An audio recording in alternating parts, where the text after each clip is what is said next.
हर हर महादेव, जय भोलेनाथ। नमस्कार, आपका स्वागत है आपके खुद के YouTube चैनल पर जिसका नाम है चाचा के फैक्ट्स। मेरा नाम नितिन है। मैं यहाँ से फैक्ट्स, ईश्वर से जुड़े चमत्कार, रोचक पौराणिक कथाएं और तीसरी शक्ति के प्रकोप के बारे में बात करता हूँ। कहानी के माध्यम से समझाता बताता हूँ। आपको कैसी लगी आज की कहानी बताइएगा ज़रूर। लाइक, शेयर, कमेंट ज़रूर करिएगा और कमेंट में लिखिएगा जय वीर बालाजी महाराज। आपका नाम आपकी जगह। मैं कभी भी अंधविश्वास को बढ़ावा देने के लिए यहाँ से कहानियाँ नहीं बताता। मैं बस ये चाहता हूँ, जो मेरी अपनी एक पर्सनल ओपिनियन है, सभी की होती है, ठीक है, आपकी अलग होगी, मेरी अलग है, कि हमें किसी भी हाल में ईश्वर का हाथ नहीं छोड़ना चाहिए। आपके इष्ट देव हमेशा आपको परेशानियों से बाहर निकाल लाएंगे, यकीन मानिएगा।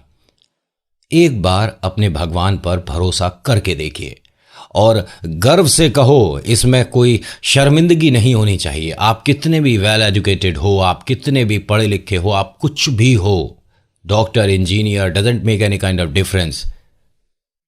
ईश्वर से तो आप एक कदम नीचे ही रहेंगे। उनका हाथ पकड़े रहिए, आपको तरक्की मिलती चली जाएगी। फिलहाल मैं अपना ज्ञान ना देकर कहानी सुनाने पर फोकस करता हूं, वरना मुझे लोग डांट भी देते हैं। तो अभी चैनल का इंट्रो फिरा के उसके बाद शुरू करता हूं। जय भोलेनाथ।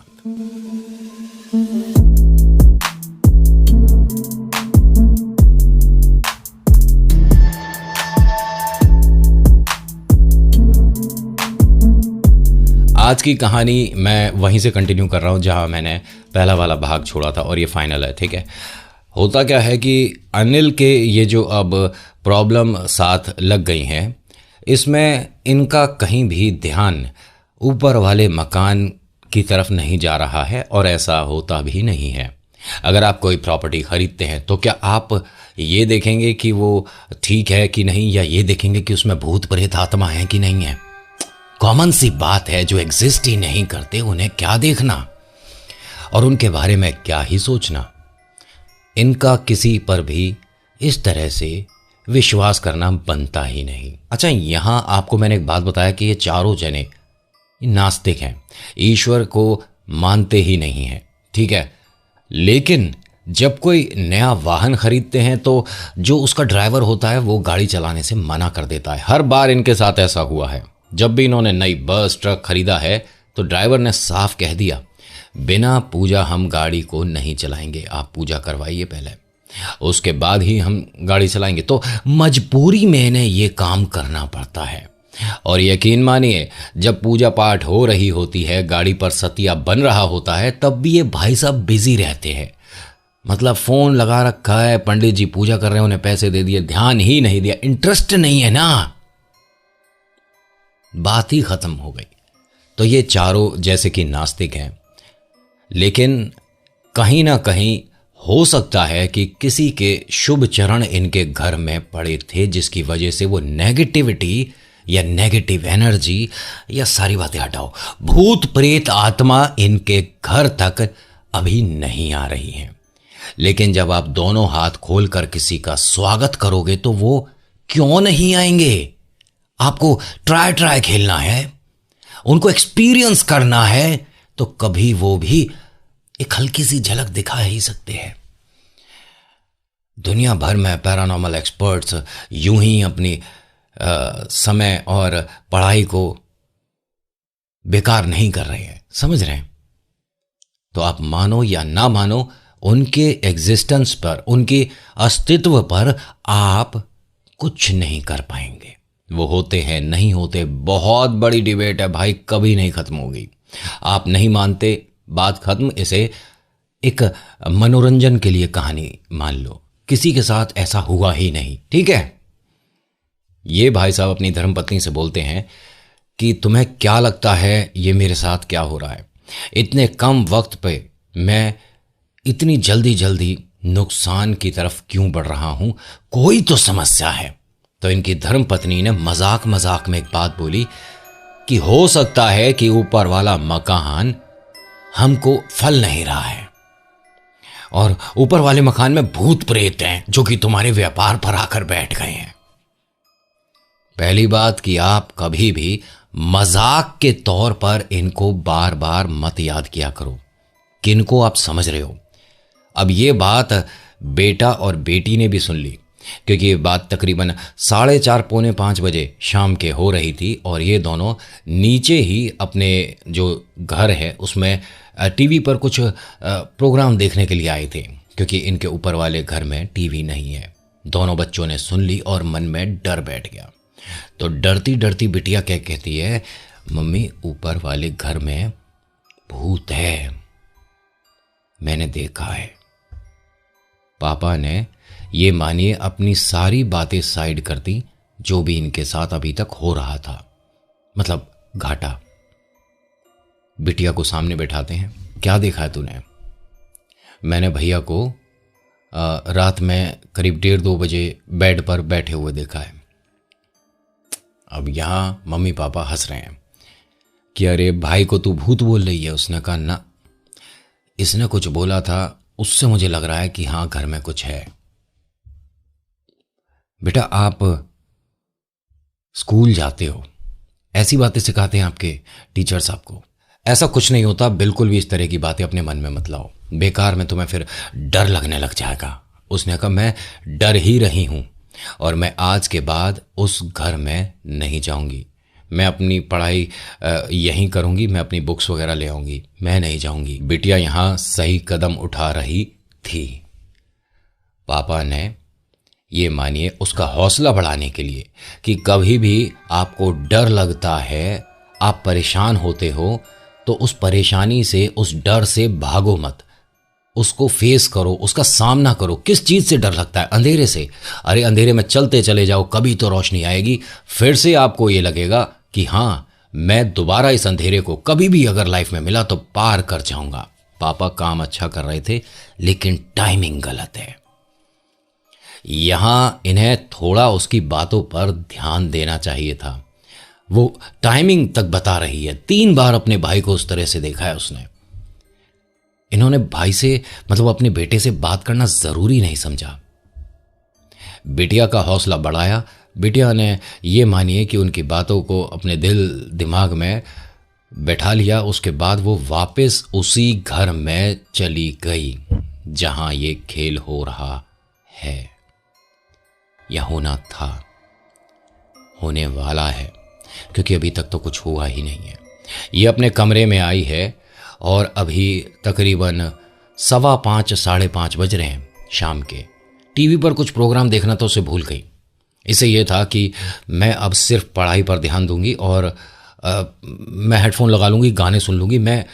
मुझे ध्यान ही नहीं देना है इस घर में, मैं इंटरेस्ट नहीं ले रही, मुझे डर लगता है, लेकिन हाँ मैं स्ट्रांग हूँ। कुछ देर बाद भैया भी आ गया। भैया ने कहा कि दीदी वो सब जब आएंगे ना आज, तो मैं आपके पास आ जाऊंगा, और वो मुझे बोलते हैं कि तू बाहर चला जा और मैं यहां आ जाऊंगा। उसने कहा कौन आते हैं और तू क्यों मुझे ये सब बोल रहा है? मुझे तू डराना चाह रहा है? कौन कौन तेरे को इस तरह की बेवकूफ़ों वाली बातें बता रहा है? कौन आता है? अरे बाहर का डोर लॉक है, अंदर का डोर लॉक है, कौन आता है? कोई नहीं आता। उसने कहा आता है दीदी, और डोर लॉक होने के बाद भी वो अंदर ही होते हैं, वो बाहर जाते ही नहीं दीदी।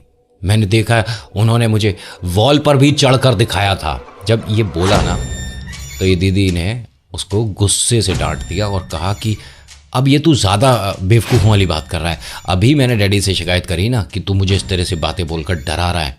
वॉल पर चढ़, कौन क्या बोल रहा है तू? उसने कहा वो थोड़ा सा ही उन्होंने चढ़े थे वो वॉल पे, हल्का सा, बहुत हल्का सा। फिर उसके बाद मुझे दिखे नहीं, मतलब अंधेरा होता है ना तो ढंग से दीदी मैं देख नहीं पाता। अच्छा एक काम करता हूँ दीदी, आज जब वो आएंगे मैं उन सबको लेके यहाँ आता हूँ आपके पास। क्या बोला इसने? आज जब वो सब आएंगे, सब का मतलब कितने हैं, उन सबको लेकर आपके पास आता हूँ। अब ये जो है दीदी, आज ये मानिए कि बहुत स्ट्रांग बन रही है। इतनी सब बातें होने के बाद भी नीचे वाले घर में नहीं जा रही है। मम्मी ने आवाज़ दी दोनों बच्चों को कि आओ फटाफट डिनर कर लो। दोनों 9 बजे तकरीबन अपना नीचे घर पे आए हैं। जब डिनर कर रहे हैं तो दीदी ने ये बात पापा के सामने बता दी। पापा ने बहुत डांटा और ये कहा कि आज तेरी पनिशमेंट ये है, तू आज ऊपर अकेला ही सोएगा, दीदी नहीं जाएगी। क्या कर रहे हैं लोग? बेटे ने यह कहा कि पापा वो सच में आते हैं और आपको यकीन नहीं होना, आप नहीं सो सकते वहां पर पापा। अब पापा ने ये मानिए इस बात को दिल पर लगा लिया, या दोनों बच्चों को ये दिखाने के लिए कि आपके पापा कितने स्ट्रांग हैं, आज पापा अकेले सोएंगे उस घर में। मम्मी हंसने लगी और कहती हैं कि क्या आप भी बच्चों की बातों में आ रहे हो? उसने कहा नहीं, कम से कम मेरे दिमाग में से वो जो समस्याएं हैं, टेंशन है, नुकसान जो हो रहा है वो तो निकल रहा है यहाँ इन दोनों की इस मस्खरी में, इन दोनों की इस बातों में। कोई बात नहीं, नुकसान है, कभी फायदा कभी नुकसान, कोई बात नहीं, आज मैं ही सोऊंगा और तुम दोनों सुबह देखना, मैं उन सभी को पकड़कर बांध कर नीचे ले आऊंगा। क्या बोल रहा है ये? दोबारा सुना आपने? उन सभी को पकड़कर नीचे ले आऊंगा। पकड़ने की क्या जरूरत है? आप कई बार उन्हें आवाज दो, शायद एक बार वो सुन लें। पकड़ के लाने की जरूरत नहीं होती और आपके बस की भी बात नहीं है। पकड़ लाऊंगा। काबू में तो बस बालाजी के ही आते हैं, बाकी तो सब खेलते रह जाते हैं। होता क्या है कि ये भाई साहब खाना वाना खाकर अपना ऊपर जाकर रूम में लेट गए। तकरीबन 15 मिनट बाद ही दोनों बच्चे आते हैं और धर्मपत्नी आती हैं। दरवाज़ा खटखटाते हैं तो ये बोलते हैं कि अरे कौन है, क्या हुआ? इन्होंने कहा भूत आए हैं और हंसने लग गए।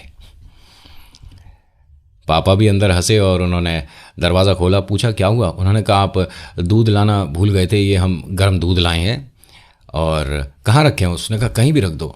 तो बेटे ने क्या कहा, पापा इस कमरे में तो आते ही नहीं है वो सब, आप तो ये दीदी वाले रूम में सो रहे हो, अंदर वाले में आते हैं, अंदर वाले में चलो। पापा ने कहा अच्छा अंदर वाले में भूत हैं, चल बता कहाँ पर है। अब बेटा धीरे धीरे चल रहा है, पापा इस वाले रूम में। ये वही रूम है जिसमें मां ने कुछ लोगों को बैठे हुए देखा था। मां डर गई, उसने उस रूम में जाने से पहले अपने कदम रोक दिए, दूध का गिलास इनके हाथ में, और कहती हैं कि कहीं कुछ हो ना, सच में कहीं कुछ ना हो। उसने कहा तुम किन बातों में आ रही हो? बच्चे बहका रहे हैं, डरा रहे हैं, कोई प्रोग्राम या डरावनी कोई पिक्चर देखी, तुम इनकी बातों में आ रही हो? दोनों देख रही हो कितने शैतान हैं, कहानियां देखो इनकी, 10th और 12th में आ गए लेकिन बच्चों वाली हरकतें हैं। इन दोनों ने कहा कि हम बच्चे ही तो हैं, हम कौन सा बड़े हो गए? और सब लोग हंस रहे हैं। अभी हंसी मजाक है, लेकिन ये अभी किस रूप में बदल जाएगा आप अंदाजा भी नहीं लगा सकते। पापा ने कहा कि ठीक है, इस रूम में आते हैं भूत, आज मैं यहीं सोऊंगा। किस तरफ से आते हैं? उसने कहा पापा आप लेट जाओ, हर तरफ आएंगे। कितने आते हैं? एक बार मैंने काउंट किया था पापा, तो 8 या 9 नहीं, कभी 3 भी आते हैं, कभी 7 भी आते हैं, और कभी पूरा रूम बहुत बहुत ज्यादा भरा हुआ होता है, मुझे अपना डोर भी नहीं दिखता पापा, इतने आते हैं यहां पर। अब यहां ये सभी लोग इस तरह की और 2-4 मिनट की बातें करके चल दिए। धर्मपत्नी ने वहीं सिरहाने गर्म गिलास का दूध रख दिया था। जाते जाते बोलती हैं कि इसे फटाफट से पी लेना, अगर ठंडा हो जाएगा तुम पी नहीं पाते हो और तुम्हें अच्छा नहीं लगता। हम जा रहे हैं सब लोग, हमें नहीं रुकना यहाँ पर। उसने कहा हाँ जाओ, और तुम्हारे इस घर में तो टीवी वीवी कुछ नहीं है, एक काम करो नीचे से फ़ोन दे देना मुझे, मैं अपना फ़ोन पर ही कुछ गाने वाने चला लूँगा। ठीक है। अब ये सभी लोग नीचे आए हैं। कोई पड़ोस से आई हुई थी, उन्होंने ये मानिए इनके 10-15 मिनट ख़राब कर दिए बातों में। थोड़ा समय 15 मिनट का कहाँ चला गया पता ही नहीं चला। फिर इन्हें ध्यान आया कि हस्बैंड ने फ़ोन मांगा था। अंदर जाती हैं, फ़ोन लेती हैं, और जब पहुंचती हैं तो वो सो गए। दूध का गिलास खाली है, भाई भूख लग रही होगी या नींद आ रही होगी, वो सो गए। इन्होंने भी डिस्टर्ब नहीं करा, वहीं दूध के गिलास के पास में फ़ोन रखकर चली गई। अभी आपको लग रहा होगा यहां कुछ आएगा होगा, है ना, ऐसा कुछ नहीं है, कुछ भी नहीं। सुबह हो गई।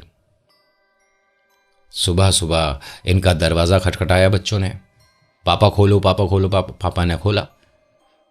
क्या हुआ? अरे गुड मॉर्निंग, आपको कुछ रात में आए?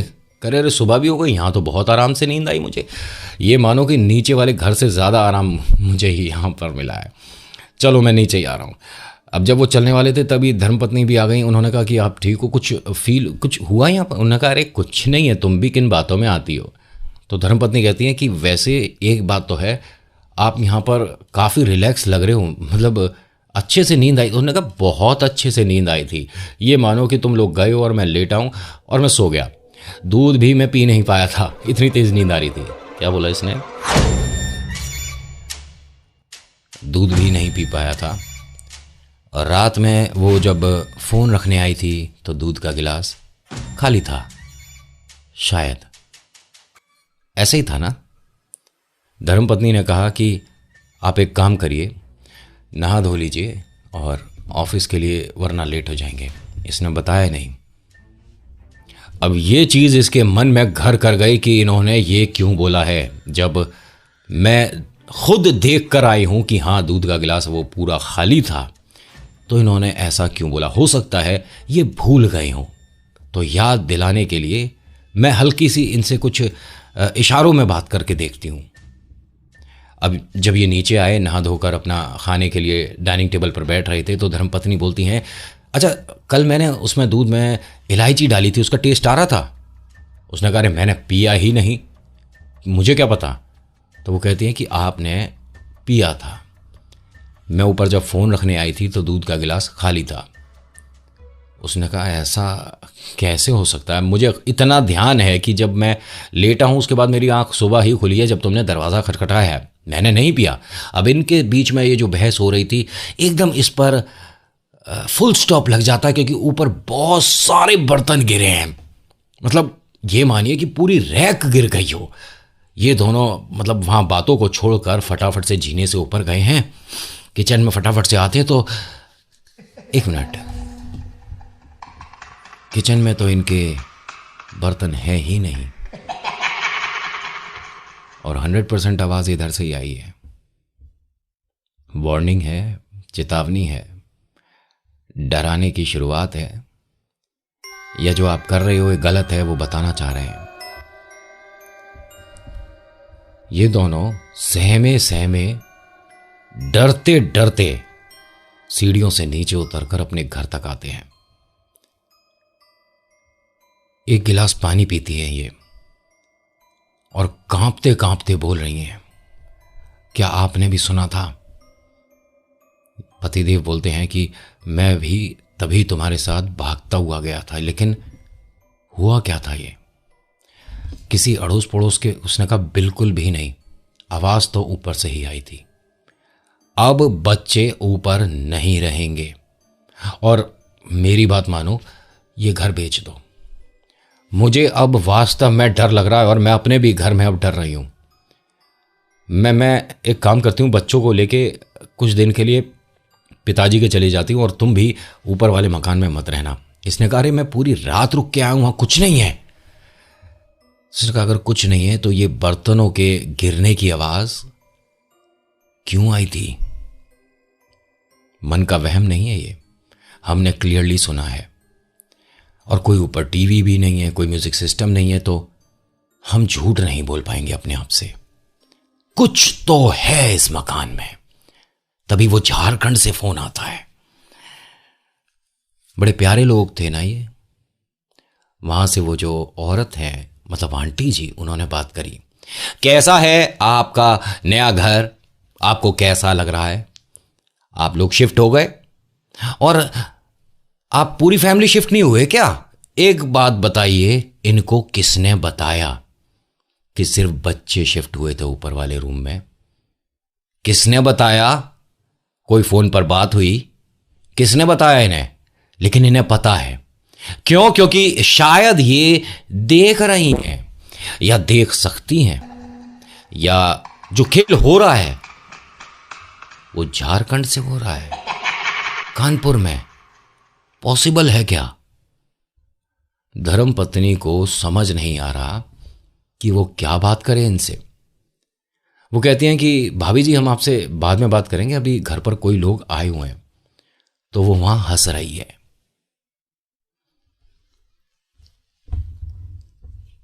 क्या बोलती है कि पता है कई लोग बोलते थे कि आप लोग पैसों का घमंड दिखाते हो, और एक दो बार आपने अजीब तरीके से बात भी करी थी। फिर भी मैं उन सभी बातों को भूलकर एक नई शुरुआत करना चाहती हूं। मैं ये चाहती हूं कि आप लोग सभी जने उस मकान में अच्छे से रंग रोगन कराकर सभी लोग रहें। नीचे वाला मकान आप किराए पर दे दो, आप सब ऊपर वाले मकान पर आओ। मैं ये चाहती हूं। उन्होंने कहा पहली बात, हम ऊपर वाला मकान जो आपसे खरीदा है बेच रहे हैं। तो वो फिर से हंसकर क्या बोलती है, ऐसा तो होगा नहीं, क्योंकि शायद आप अभी अंदाजा नहीं लगा पाओगे क्या होगा। ये जो बदलाव हुआ ना इनकी टोन में, इनके बात में, इनके जहन में और इनके सोच में, इसकी वजह से इधर से अनिल की जो धर्मपत्नी है उन्होंने फ़ोन काट दिया, बात नहीं करी उनसे। अनिल ने पूछा कि क्या हुआ, उन्होंने सारी बात बताई और ये कहा कि वो एक तरह से डरा रही थी मुझे कि तुम ये मकान बेच नहीं पाओगे। जो तुम्हारा पैसे का घमंड है इसे बहुत जल्दी उतरता देखोगे तुम सब। और पहले ये बोल रही थी फ़ोन पे कि हम चारों इस मकान में शिफ्ट हो जाएं। उन्हें हमारे इस मकान से क्या मतलब है? अरे अब हम खरीद चुके हैं, तुम बेच चुके हो, जो तुमने पैसे बताए उतने दे दिए, अब क्या ज़रूरत है इन्हें? तो अनिल ये कहता है कि पहली बात तो ये कि ऐसा कुछ नहीं होता, वो वहाँ बैठे बैठे यहाँ का क्या अंदाज़ा लगा पाएंगी। उन्होंने मजाक में बोल दिया और तुम उस बात को सीरियसली, ऐसा कुछ नहीं होता। उन्हें कैसे पता कि हम सिर्फ बच्चे ही ऊपर शिफ्ट कर पाएँ, अभी हम लोग नहीं गए, उन्हें क्या मतलब? और मुझे ज़्यादा इस बारे में कुछ नहीं सोचना, मुझे अपने बिजनेस के बारे में, अपने व्यापार के बारे में सोचना है। तुम यकीन नहीं मानोगी, मेरे सिर्फ और सिर्फ 3 ट्रक रह गए हैं और मैं इन 3 को ही बचा लूं तो इन 3 से 10 दोबारा बना दूंगा। उन्होंने कहा ठीक है, सब सही होगा, और हम क्या करें अब, उस घर में बच्चों को छोड़ूं या ना छोड़ूं? उसने कहा जो तुम्हें अच्छा लगता है वो करो। जब इसने ये बोला तो सबसे पहला काम इन्हें घर में हवन पूजन कीर्तन करा लेना चाहिए था। गृह प्रवेश करते हैं तो अगर आप बहुत ही ज़्यादा बिजी हैं तो सिर्फ एक बार, 100 या 1008 बार नहीं, सिर्फ एक बार पूरे घर में घूमते घूमते आप हनुमान चालीसा का पाठ कर दो। मजाल है जो कि तीसरी शक्ति रुक जाए, वो अलग बात है। ध्यान से सुनिएगा कि वो पलटने वाला ना हो। आपको पलटने वाले की मैं कहानी सुना चुका हूं, नहीं मेरे ख्याल से वो एक कहानी के बाद, अच्छा उसके बारे में अभी नहीं बताऊंगा, एक कहानी के बाद बताऊंगा ये पलटने वाला कौन होता है। आपने भूत प्रेत आत्मा छलावा इनके बहुत किस्से कहानियां सुने होंगे, कुछ असली कुछ मनगढ़ंत, है ना? मेरे तो आप सब मनगढ़ंती हैं, है ना? तो ये जो पलटने वाला है ये बड़ा बेहतरीन खिलाड़ी होता है। जितनी बार आप पूजा करेंगे ये पलटा रहेगा। जब आपकी पूजा खत्म होगी ये वापस, क्या करोगे? कैसे हटोगे इसके पास से? परेशान नहीं करता ना, लेकिन जब कभी आप इसे अपने से दूर करने की कोशिश करोगे तो अपनी झलक किसी भी तरीके से दिखा देगा। आपकी भूख बढ़ जाती है, आपको भारीपन लगता है अपनी बॉडी में, जब चलते हैं तो अपने आप पर अपना वजन उठाने में ऐसा लगता है बड़ी प्रॉब्लम हो रही। खैर कहानी से बैठा करा था, वापस कहानी पर आता हूं। इसकी कहानी जरूर सुनाऊंगा मैं। ये जो भाई साहब है ये अपने दफ्तर के लिए निकल गए। जो धर्मपत्नी है घर पर चिंतित हैं, परेशान हैं, या एक शब्द में बोलूं डर में है। बच्चे दोनों अभी पड़ोस में गए हुए हैं, आज स्कूल की छुट्टी है।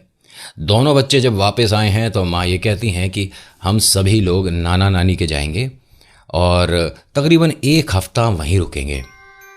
बच्चे बहुत खुश हुए, नाना नानी के जा रहे हैं घर पर, उनके बहुत मज़े करेंगे और इन्हें पता ही नहीं कि आप इस समय बहुत सही काम कर रहे हो, क्योंकि आप उस जगह नहीं जा रहे हो। सबसे बड़ी बात है, आप उन्हें डिस्टर्ब नहीं कर रहे हो।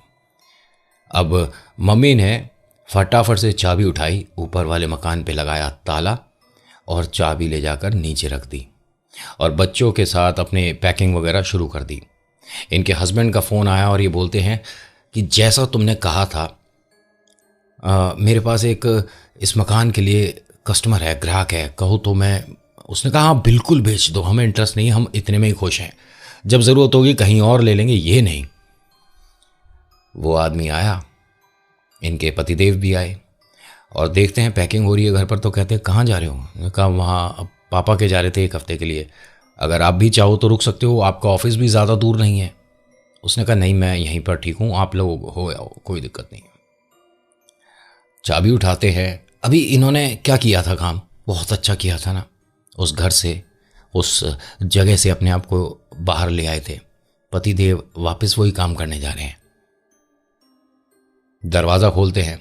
जो नया आया था मकान देखने वाला, वो पूरा मकान देखता है और ये कहा कि मुझे आप 2 दिन की मोहलत दीजिए, मैं अपने घर परिवार वालों को भी एक बार ये घर दिखाना चाहूँगा। उसने कहा ठीक है।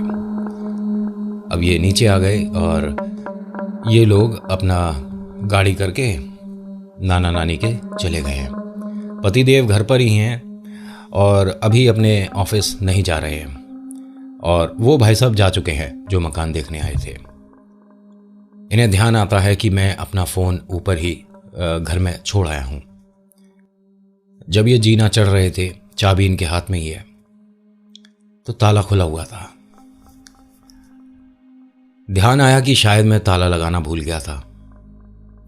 जैसे ही ताले को निकाल रहे थे बाहर, ठीक है, तभी इनके फ़ोन की घंटी बज रही थी और वो घंटी इनके घर में बज रही थी, मतलब नीचे वाले फ्लोर पर। नीचे आते हैं तो पहले वाले कमरे में ही टेबल पर फ़ोन रखा हुआ है।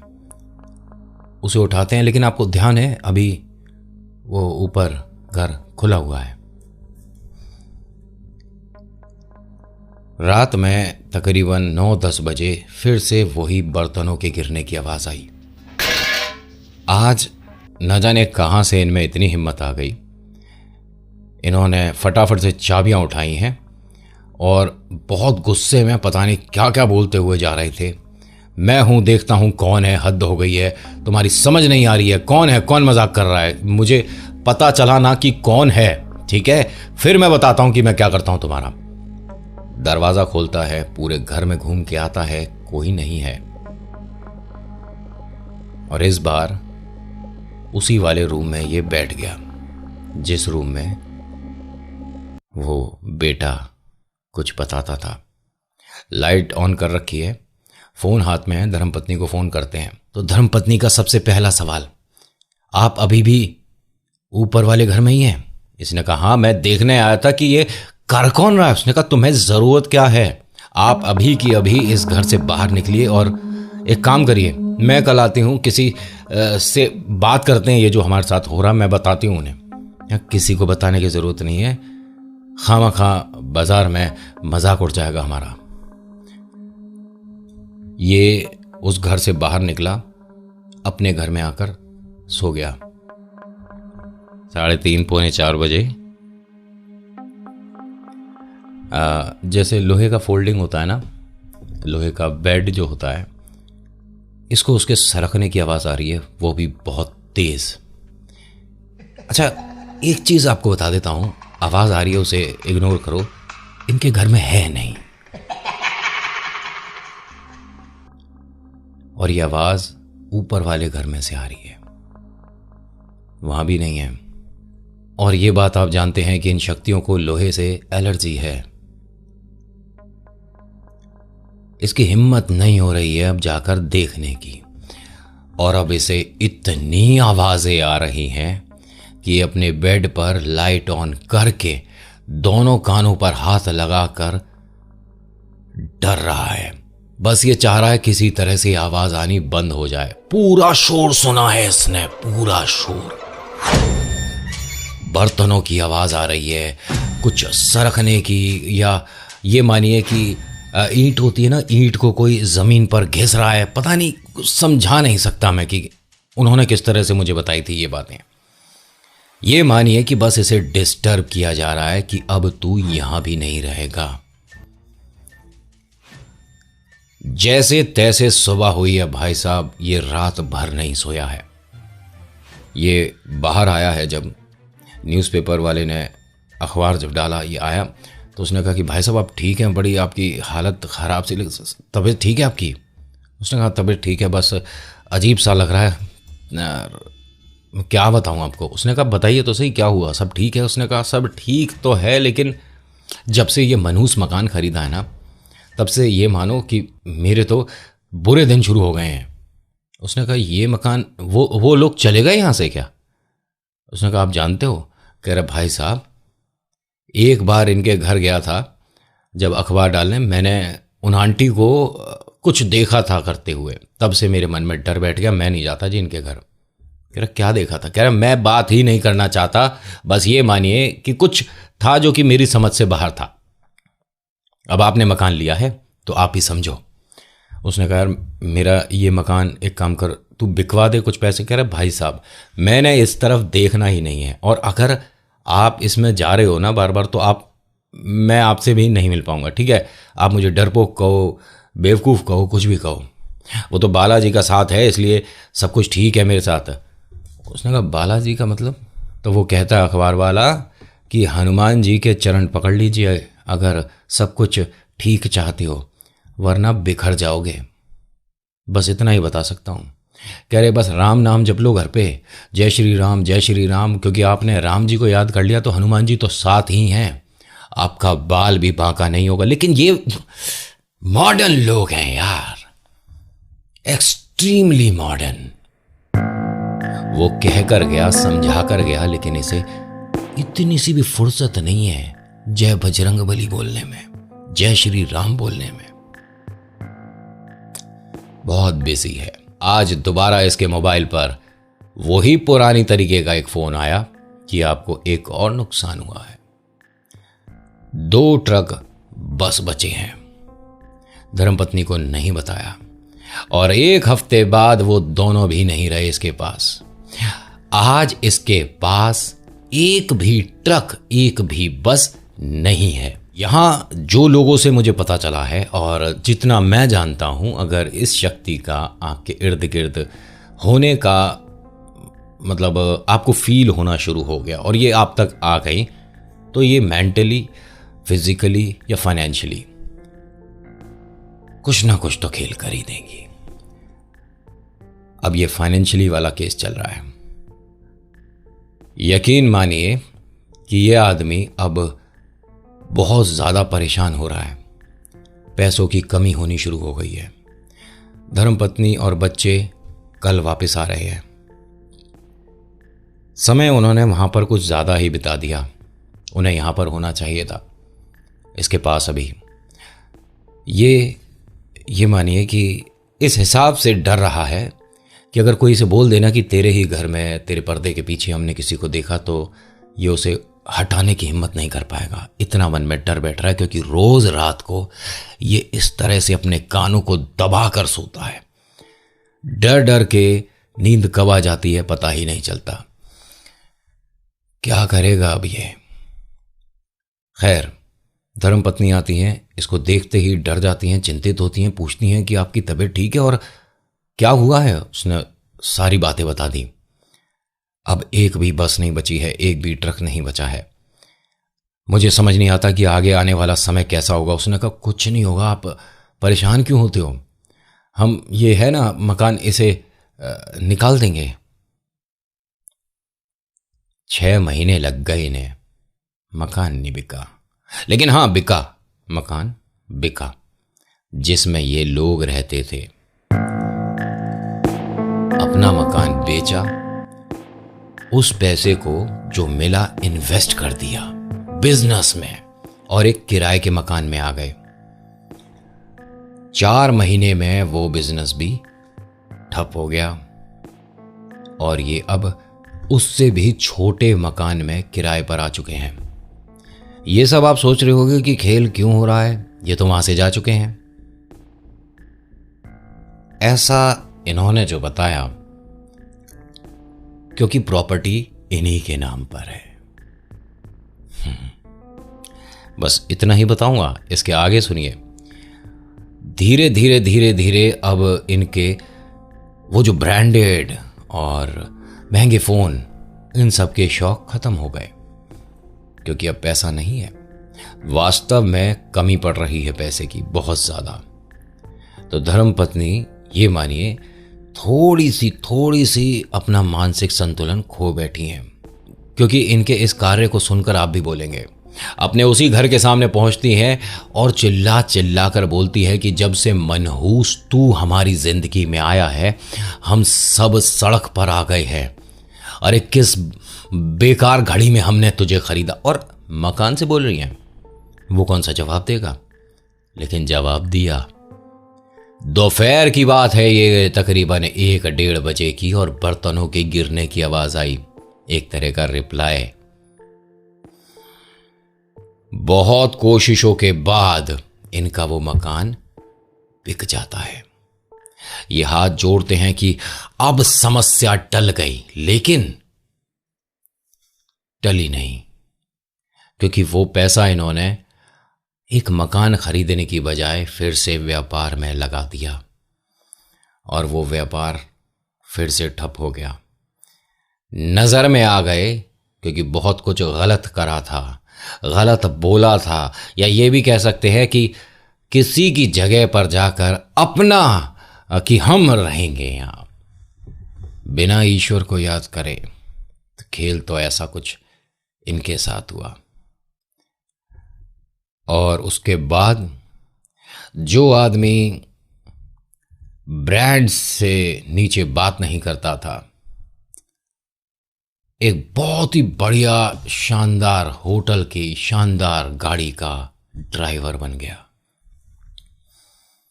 ये मानिए कि सभी को जीवन दान मिल गया, क्योंकि गलती से ये जिस घर में शिफ्ट हुए थे वो ठीक बजरंगबली के मंदिर के सामने था। किराए पर जहां आए थे ये, एक कमरे का एक मकान मिला था। सब बच गए, जीवन दान मिल गया। लेकिन अब किसकी शरण में है ये? बजरंगबली की शरण में।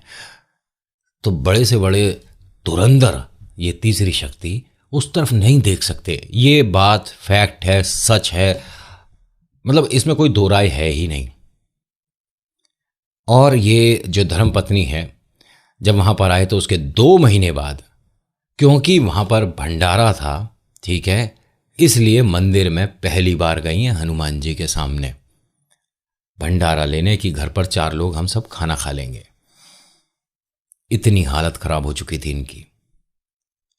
जब पंडित जी ने देखा तो पूछा, बिटिया ठीक है, क्या हुआ?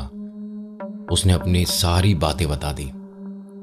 उन्होंने कहा कि अब कोई परेशानी नहीं होगी, बालाजी तुम सब पर कृपा करेंगे।